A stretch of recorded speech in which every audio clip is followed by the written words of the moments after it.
The diner was a hollow shell of neon and stale coffee. When Theodore noticed the trembling, he sat in his usual corner booth. He was a man whose tailored Italian wool overcoat and quiet, suffocating presence demanded a wide berth. When the waitress approached to refill his mug, her hand shook violently. A few drops of scalding liquid splashed onto the cracked formica table. She gasped, shrinking back as if expecting a backhand, and her frayed sleeve rode up to her elbow. Theodore's cold eyes locked onto the brutal purple-black finger marks branded into her pale skin. "Who?" Theodore asked, his voice a low, terrifying rumble that carried the weight of the city's underworld. "Who put their hands on you?" Samantha closed her eyes, a single tear cutting through her exhaustion. "My father and my brother did that," she whispered. The rain was a relentless percussion against the grimy windows of the Starlight Diner. It was a forgotten establishment clinging to the edge of the city's industrial district. Inside, the air was thick with the scent of burning oil, strong black coffee, and the damp wool of the few late-night patrons seeking refuge from the storm. The overhead fluorescent lights hummed a low, erratic tune. They occasionally flickered, casting harsh, pale shadows across the scuffed linoleum floor. In the farthest corner booth, with his back to the solid brick wall, sat Theodore. His eyes commanded a clear view of both the entrance and the kitchen doors. He was a man constructed of sharp angles and absolute stillness. His dark overcoat was cut from expensive fabric that looked entirely out of place in the grease-stained diner.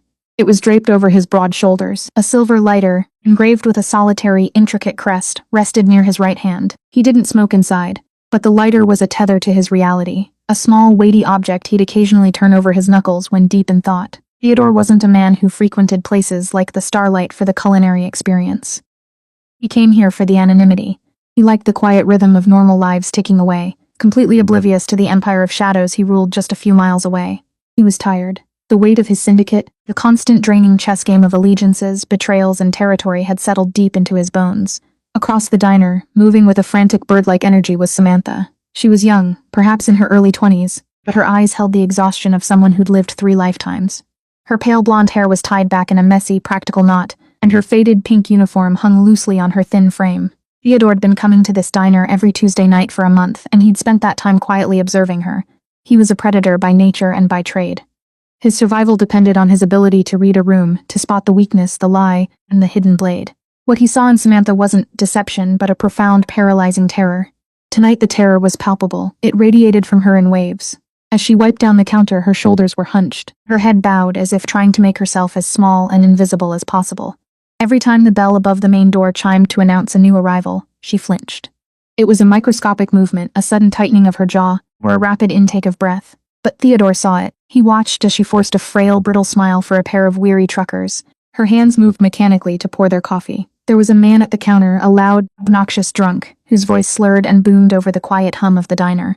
He kept trying to grab Samantha's apron strings as she walked past, making crude, wet-sounding jokes that made the other patrons avert their eyes in discomfort. Theodore watched the scene unfold with a chilling detachment.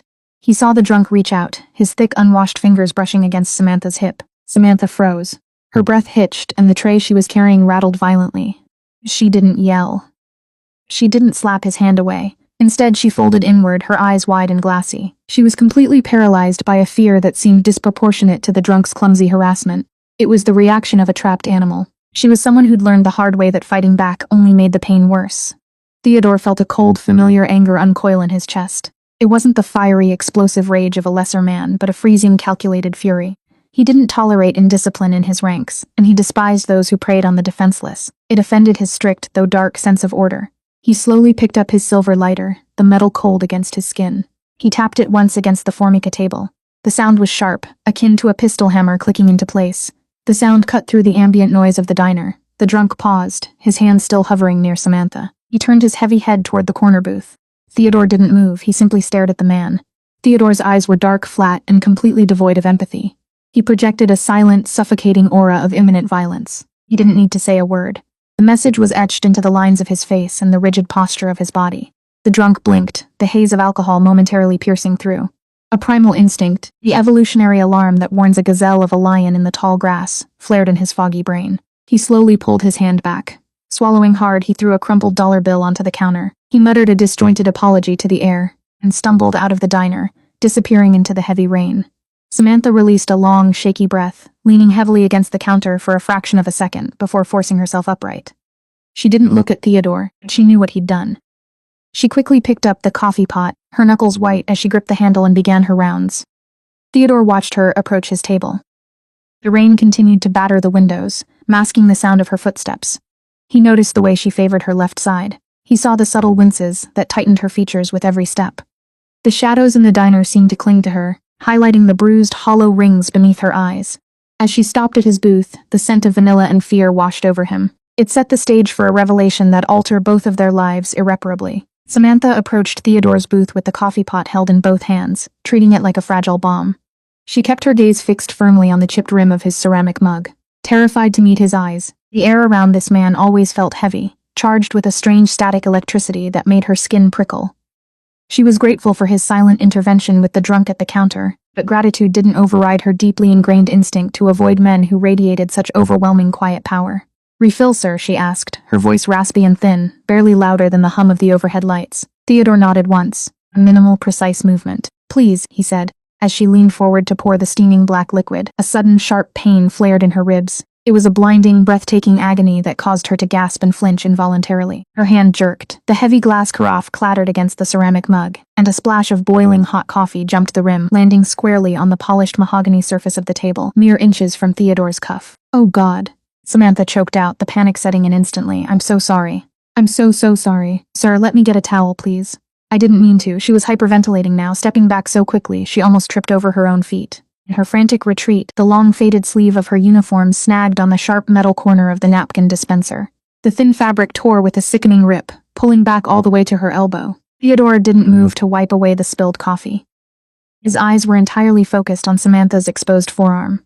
The diner's harsh fluorescent lighting offered no forgiveness. Stamped onto her pale, trembling skin was a constellation of deep, horrific bruises. They were mottled shades of violent purple, sickening yellow, and angry black. But it wasn't just the color that made Theodore's blood run cold. It was the shape. There were 4 distinct oval marks on one side and a larger thumb-shaped bruise on the other. It was the undeniable imprint of a large, brutal hand. It had gripped her with enough crushing force to nearly shatter the bone. The silence in the corner booth became absolute, a vacuum that sucked the air from Samantha's lungs. She frantically clawed at her torn sleeve, trying to pull the fabric back down. Her face burned with shame and a terror so profound it made her physically nauseous. "Don't," Theodore said. His voice wasn't loud, but it possessed a commanding gravitational pull that made Samantha freeze. He slowly reached into his breast pocket and produced a pristine white linen handkerchief. He placed it over the spilled coffee, his movements deliberate and unhurried. Then he raised his dark eyes to meet hers. For the first time, Samantha truly looked at him. She expected to see pity, or perhaps disgust, or the predatory gleam of a man who recognized vulnerability. Instead, she saw a terrifying frozen wasteland. His eyes were the color of slate under a winter sky, and within them burned a cold, controlled fury that was far more intimidating than any shouting or violence she'd ever known. "Sit down," Theodore commanded softly. It wasn't a request. Samantha swallowed hard, her throat feeling as if it were coated in sand. She cast a desperate, panicked glance toward the kitchen, but the short-order cook was busy scraping the grill, oblivious to the drama unfolding in the corner. Slowly, with shaking legs, she slid into the booth opposite him. Perching on the very edge of the vinyl seat, ready to bolt, Theodore studied her face. He saw the fresh swelling along her jawline, expertly hidden by a dusting of cheap foundation. He saw the way she guarded her left side. "Who?" Theodore asked, his voice a low, terrifying rumble that seemed to vibrate against the diner's windows. "Who put their hands on you?" Samantha shook her head rapidly, her eyes darting toward the door. "No one," she said. "It was an accident. I fell down the stairs outside my apartment. It's nothing, sir. Really, I should get back to work." "Do not lie to me," Theodore said gently. The gentleness was worse than anger. It was the patience of a man who held all the cards and had all the time in the world. "I'm not a fool, Samantha. I know what a fall looks like, and I know what the grip of a violent coward looks like." He paused, letting the silence stretch until it was almost unbearable. "Who?" The dam broke. The exhaustion, the pain, and the relentless, suffocating fear that had been her constant companion for months finally overwhelmed her defenses. She squeezed her eyes shut, and a single heavy tear escaped, cutting a clean track through the cheap makeup on her cheek. She wrapped her arms around herself, trying to hold her shattered pieces together. "My father and my brother did that," she whispered. The words tore from her throat like rusted barbed wire. Theodore didn't flinch, but his jaw tightened so fiercely that a muscle ticked visibly beneath his skin. In his world, a world steeped in blood and necessary violence, there was a strict, unbreakable code. Family was sacred. You protected your blood with your life. The idea of a father and a brother raising a hand to their own flesh and blood, to a fragile, hard-working woman like Samantha, wasn't just a crime, it was an abomination. It was a sickness that needed to be eradicated. "Why?" he asked, his voice dangerously soft. Samantha let out a broken, pathetic sound that was half laugh, half sob. Because I didn't have the money, she choked out, opening her eyes to look at her hands, twisted tightly in her lap. Because they gamble. Because they use, and they drink, and they gamble some more. And when the loan sharks came, when the men in the dark car showed up at our door, threatening to break their legs, they told them I'd pay. She looked up at Theodore, her eyes completely devoid of hope. They sold me out, they took my savings, they took my tips. And when that wasn't enough, my brother grabbed me. She pointed a shaking finger at the bruise on her arm. He grabbed me and told me I had to work it off. For them, the men they owe. Theodore leaned back slowly against the red vinyl booth. The diner, the rain outside, the humming lights. Everything faded away, leaving only the cold, hard calculus of the underworld. He knew the ecosystem of the city's shadows better than anyone. Who do they owe, Samantha? Theodore asked, his tone shifting from gentle inquiry to the sharp, focused edge of a commander gathering intelligence. They call themselves the Vipers, she whispered, shivering at the name. Theodore's eyes darkened. The Vipers were a chaotic, ruthless gang that operated on the eastern docks. They had no code, no honor, dealing in human misery and cheap narcotics. They were animals, and they had their hooks in the girl sitting across from him. Theodore reached out, his large, calloused hand gently touching the table, inches from her trembling fingers. Go back to work, Samantha, Theodore said quietly. Finish your shift, go home, and lock your door. Samantha looked at him, confused and terrified by the sudden shift in his demeanor. What? She asked. What are you going to do? Theodore picked up his silver lighter, slipping it into his pocket. He looked at her, and for a fleeting second, the coldness in his eyes was replaced by a solemn, unbreakable vow. I'm going to make sure, he said, that no one ever puts their hands on you again. The heavy iron gates of the Theodore family estate parted silently as the armored sedan rolled up the long driveway. Rain lashed against the car windows, but inside the silence was absolute. Theodore's mind burned with the image of Samantha's bruised arm, a glaring, ugly stain on his conscience. He ordered men broken, but never the innocent. Waiting on the marble steps of the brightly lit foyer was Elias, his underboss. My study, Theodore commanded, sweeping past him into the house. Bring me everything we have on the Viper's loan activities on the east side. I need names, a father and a son. Find the last name of the blonde waitress at the Starlight Diner. 10 minutes later, Elias placed a thin manila folder on the mahogany desk in Theodore's study. Her name is Samantha Hayes, Elias reported. The men in question are Arthur and Marcus Hayes. They owe $80,000 to Silas the Ratthorn. Theodore's jaw clenched. And how do two unemployed addicts plan to pay? Elias hesitated. They don't plan to pay with money, sir. Silas Thorne agreed to wipe their slate clean. They signed a contract, Theodore. They signed Samantha over. She's scheduled to be picked up tonight after her shift ends. The crystal tumbler in Theodore's hand shattered. The crack echoed sharply, raining jagged shards and expensive bourbon onto the desk. A thin line of blood welled across his palm, but he didn't blink. The unnatural betrayal of a family selling their own flesh and blood into horror defied the natural order. Elias, Theodore said, his voice a blade of pure ice. Gather the men, the quiet ones. Silas Thorne is not collecting any debts tonight. Elias nodded. And the father and brother? Find them, Theodore ordered, wrapping his bleeding hand tightly in a towel. Pull them out of whatever gutter they're hiding in. Bring them here. Break their legs if you must, but keep them alive. I have something to say to them before they disappear.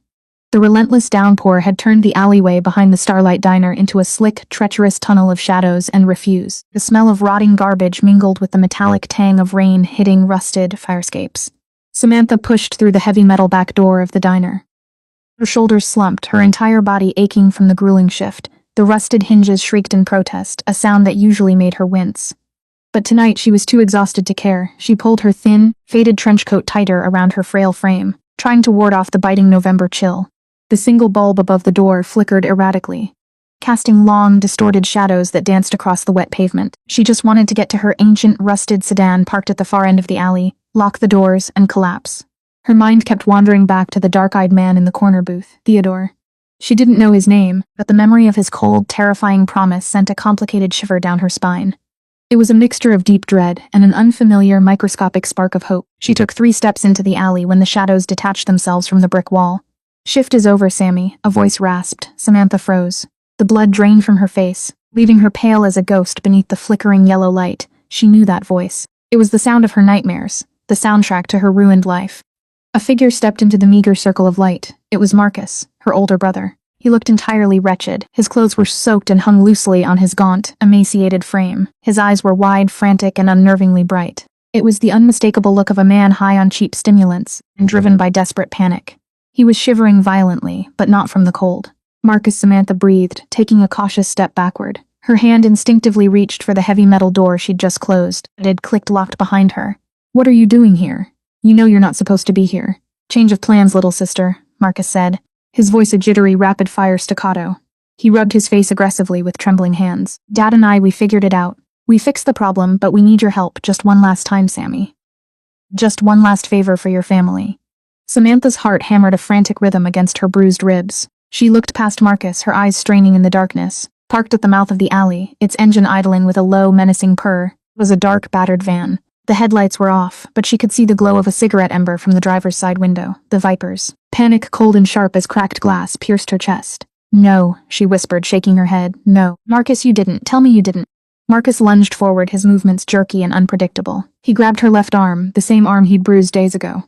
Samantha screamed, a short, sharp cry of pure agony as his fingers dug into the healing, tender flesh. Shut up, he hissed, his face inches from hers. His breath smelled of decay and cheap alcohol. Don't you make a scene, you stupid girl. Do you know what they'll do to us? Do you know what Silas will do to me if I don't deliver you? He's going to skin me alive, Sammy. You owe us. We put a roof over your head. You sold me, she sobbed, struggling desperately against his grip, kicking at his shins. But the adrenaline of fear and drugs gave Marcus a terrifying, wiry strength. He began dragging her toward the waiting van. Let me go. Please, Marcus, they'll kill me. They aren't going to kill you.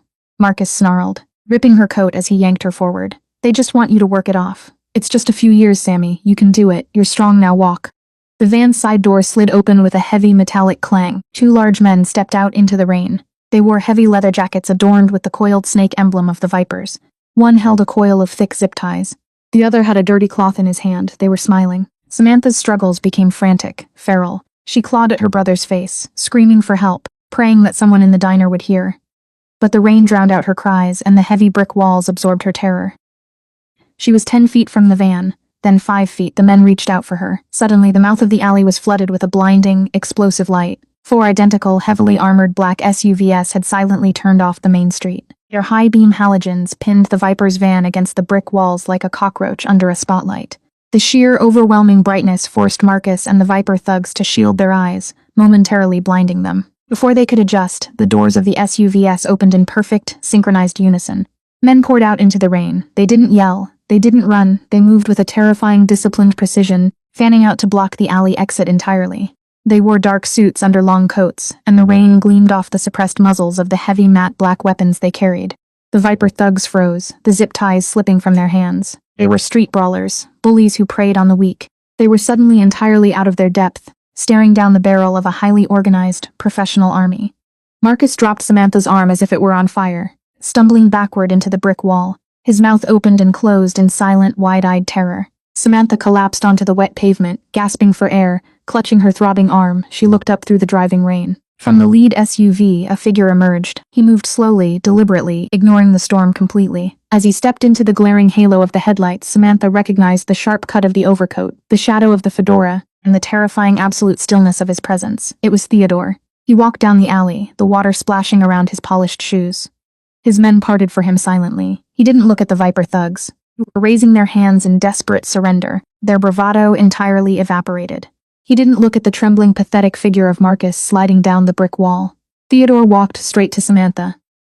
He stopped in front of her, towering over her frail form on the wet concrete. He slowly removed his dark leather gloves, tucking them into his pocket. Then he crouched down, the expensive fabric of his coat dragging in the filthy puddles. Completely unconcerned by the ruin of his clothes, he reached out his bare hand. Samantha flinched, a knee-jerk reaction born of trauma. But Theodore didn't pull back. He kept his hand steady, palm up, offering it to her. I told you, Theodore said, his voice a deep, resonant hum that cut through the sound of the storm.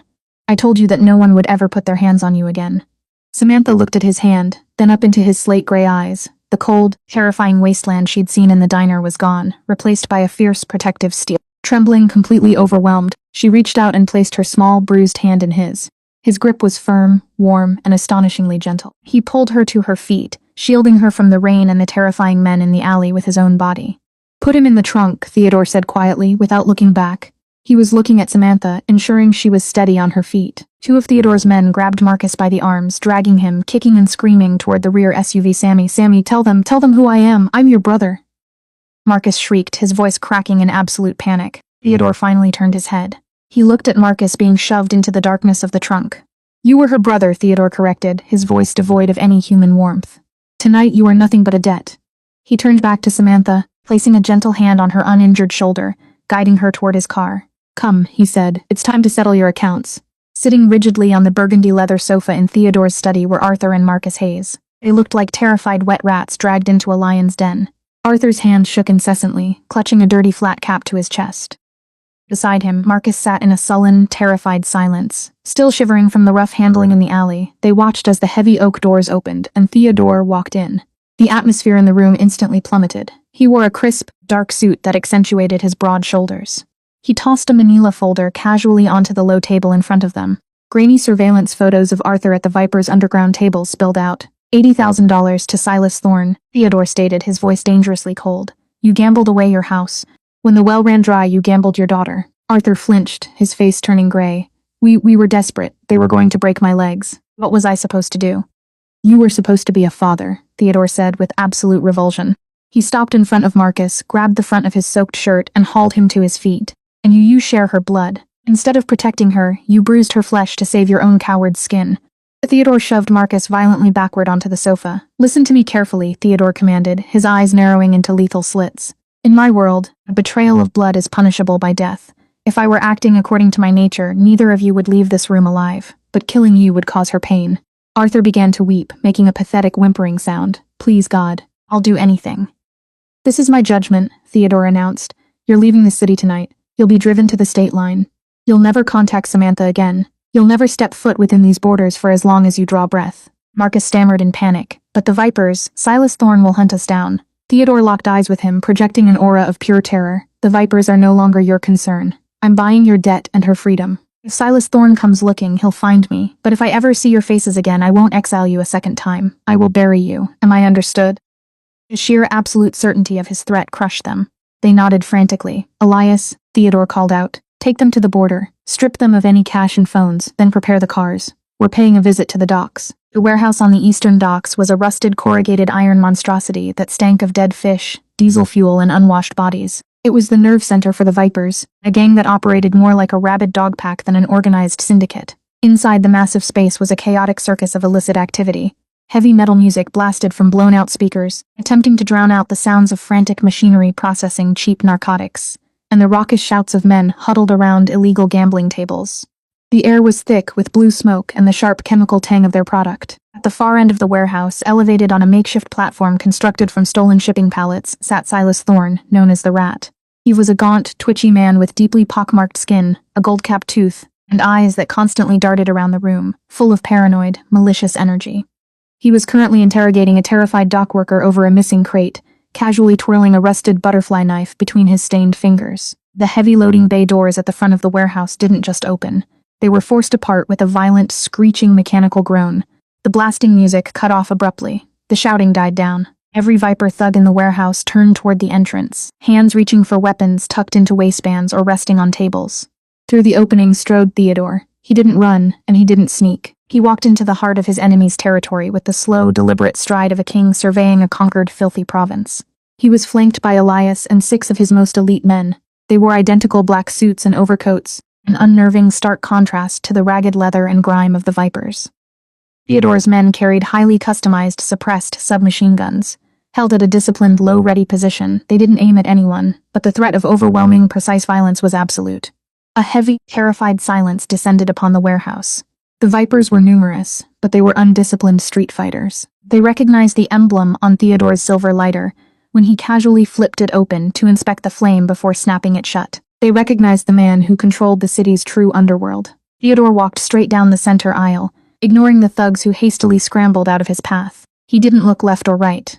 His slate-gray eyes were locked entirely on Silas Thorne, who'd frozen on his pallet throne. The butterfly knife was suddenly still in his hand. Theodore stopped 10 feet from the platform. He stood perfectly still, letting his presence fill the cavernous space, sucking the oxygen from the room. Theodore Silas rasped, his voice betraying a slight tremor despite his attempt at a cocky grin. He slowly stood up, trying to project authority he didn't possess. To what do we owe the honor? You're a long way from the nice, clean high-rises uptown. This is Viper territory. Theodore didn't smile. He didn't acknowledge the territorial claim. He reached into his overcoat and pulled out a thick, heavy manila envelope. He tossed it underhanded. It landed with a solid thud at Silas's feet on the wooden pallet. $80,000, Theodore said, his voice echoing loudly in the quiet warehouse. These are unmarked, non-sequential bills. Count it if you wish, though I assure you, my ledgers are far more accurate than yours. Silas stared at the envelope, his paranoid eyes darting to Theodore, then to Elias, then back to the money. I don't understand. We don't have any business together. You don't owe me money. I don't, Theodore agreed, his tone dangerously flat, but Arthur and Marcus Hayes do. Silas's eyes widened in realization, and a greedy, ugly sneer crept across his face. Ah, the Hayes junkies. Yeah, they were into me deep. But you're a little late, Theodore. We already renegotiated their debt. They settled up tonight, paid in full. I know how they paid, Theodore said, his voice dropping an octave, becoming a physical vibration that Silas could feel in his chest. I know about the contract. I know about the girl. Silas puffed out his chest, attempting to stand his ground. She belongs to the Vipers now. A signed contract is a signed contract. We operate on rules down here, same as you. The girl is collateral. She's going to earn that 80 grand back on her back in one of my clubs. Theodore didn't shout. He didn't raise his hand. He simply took one half step forward. The movement was so sudden, so laced with predatory intent that Silas flinched violently, knocking over his own chair in his haste to scramble backward. Elias and Theodore's men didn't move a muscle. Their discipline held the entire warehouse hostage. Do not finish that sentence, Theodore whispered. The whisper carried further than a scream. It was filled with a dark, terrifying promise of agonizing death. You will never speak her name. You will never think of her. The contract is void. Silas swallowed hard, his bravado crumbling. He looked down at the envelope of cash, then up at the suppressed weapons trained vaguely in his direction. He was a rat, and rats understood when they were cornered by a lion. That envelope, Theodore continued, his voice returning to its cold, measured cadence, contains $80,000. It is the exact amount owed to you by the Hayes men. Consider their debt paid in full. Consider the contract purchased. You're buying a waitress, Silas asked, genuine confusion breaking through his fear. Why? What is she to you? She is under my protection, Theodore stated simply. It was a declaration that altered the fabric of the city's underworld. To claim someone under his protection meant that any harm brought to them was an act of war against his entire syndicate. Theodore turned his head slightly, his eyes sweeping over the surrounding Viper thugs. They shrank back under his gaze. I'm taking the contract. Hand it over. Silas hesitated for a fraction of a second, his pride warring with his survival instinct. Survival won. He reached into his leather jacket with shaking fingers, pulling out a crumpled, stained piece of paper. It was the desperate, horrific document Arthur Hayes signed. Silas tossed it down to the concrete floor. Elias stepped forward, retrieved the paper, and handed it to Theodore.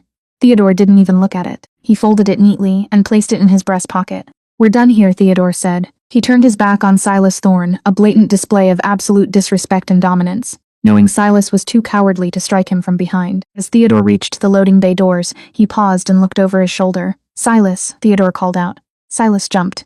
If any of your men are ever seen within 5 blocks of the Starlight Diner, or if I ever hear a whisper of you looking for Samantha Hayes, I won't bring money next time. I'll bring gasoline, and I'll burn this warehouse to the ground with you inside it. Are we clear? Silas Thorne, clutching the $80,000 like a shield, nodded rapidly, his face pale and slick with sweat. Crystal clear, Theodore. We've never heard of her. Theodore walked out into the freezing night, the heavy doors screeching shut behind him. He'd stepped into the filth, paid the devil his due, and severed the chains binding Samantha to the darkness. Now he'd to tell her she was free. The Starlight Diner was closed. The bright neon open sign was dark, casting no reflection on the wet pavement. Inside, only a few harsh kitchen lights remained on, illuminating the dust motes dancing in the air. Samantha was alone, sweeping the floor behind the counter. Her movements were slow, robotic, driven only by muscle memory, and the desperate need to keep moving so she wouldn't have to think. Her left arm throbbed with a relentless, dull ache where Marcus had grabbed her, a brutal reminder of the nightmare in the alley.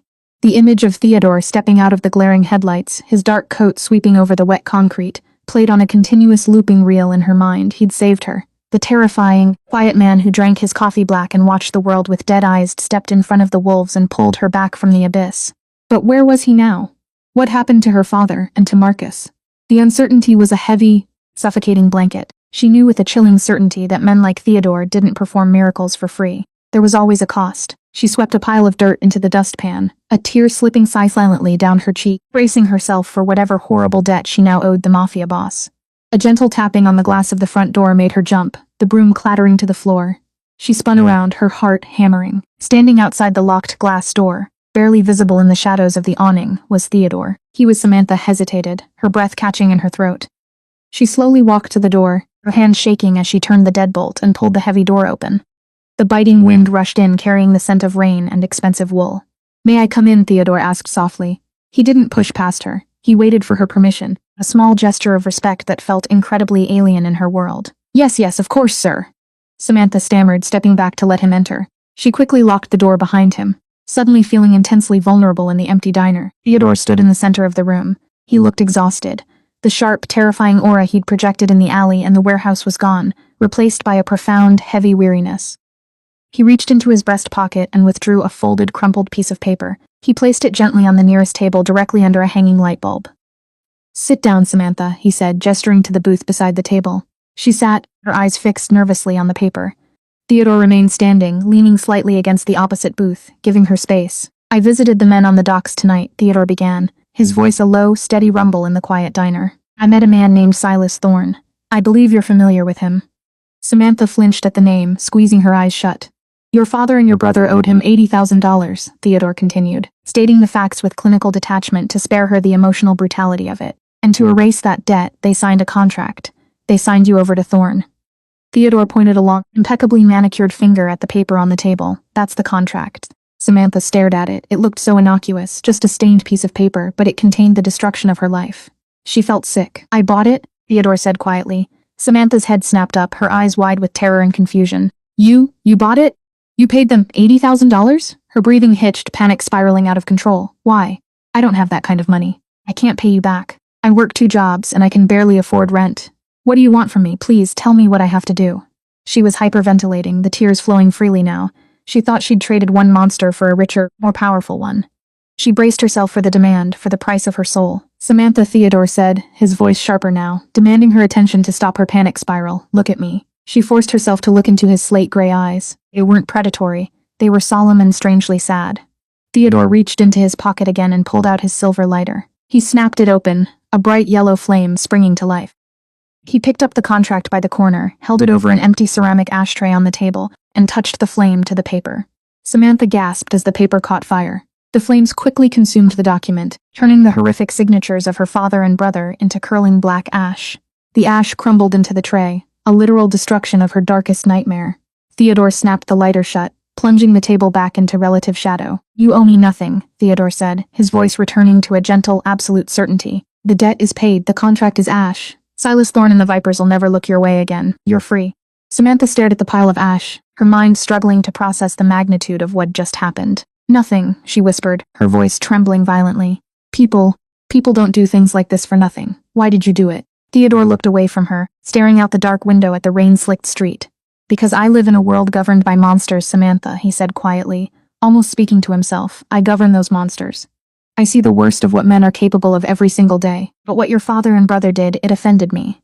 Family is meant to protect. When I saw what they did to you, I'd the means to correct that wrong. So I corrected it. You don't owe me money. You don't owe me favors. You only owe it to yourself to live a life free of fear." Samantha's hands flew to her mouth, a harsh, ugly sob tearing from her throat. She wasn't just crying from relief. She was crying for the profound, tragic loss of her family. She was crying because a feared mafia boss, a stranger in a dark coat, had shown her more genuine care and protection in one night than her own flesh and blood shown her in a lifetime. "Where are they?" she managed to choke out between sobs. "My dad and Marcus?" "They're gone," Theodore said, his tone uncompromising. "I'd them escorted out of the city. They've been told that if they ever return, or if they ever attempt to contact you, they'll face the consequences of my anger. They chose to run, you'll never see them again." It was a brutal truth, but a necessary amputation. Samantha buried her face in her hands, weeping uncontrollably. She mourned the father she wished she'd and the brother who used to protect her when they were children. But beneath the grief, a tiny, fragile seed of profound relief began to take root. She didn't have to look over her shoulder anymore. She didn't have to fear the knock on the door. Theodore didn't try to comfort her. He didn't touch her, or offer hollow platitudes. He simply stood there in the quiet diner, a silent, immovable guardian, anchoring her as the storm of her old life finally broke and washed away, leaving the terrifying, beautiful blank slate of true freedom in its wake. 6 months later, the oppressive November rain had been entirely replaced by the bright, hopeful sunshine of late May.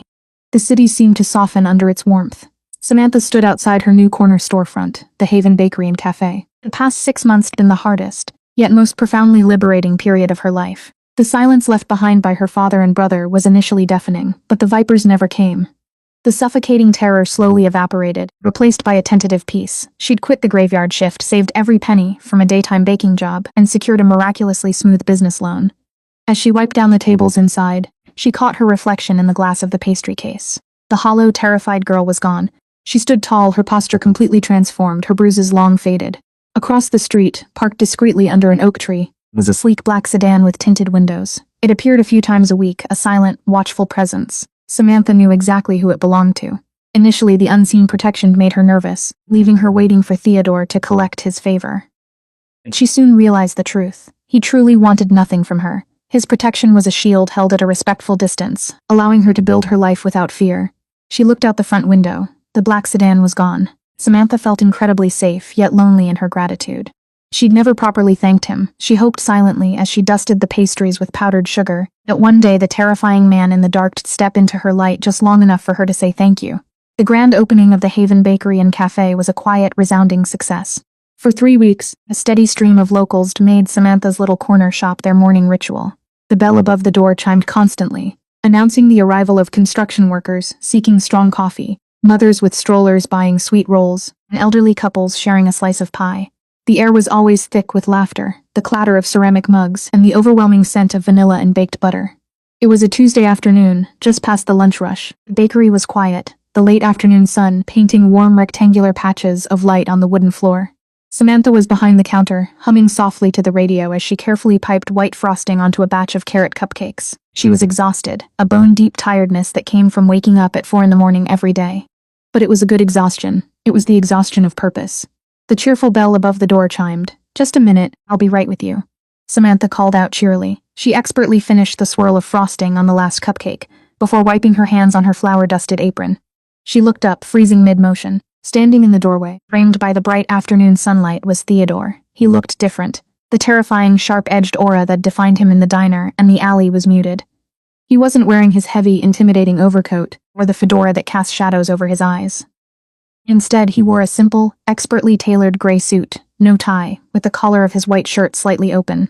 He looked less like a mafia boss and more like a weary, successful businessman who'd just stepped out of a long board meeting. But his eyes, those slate gray, intensely observant eyes, were exactly the same.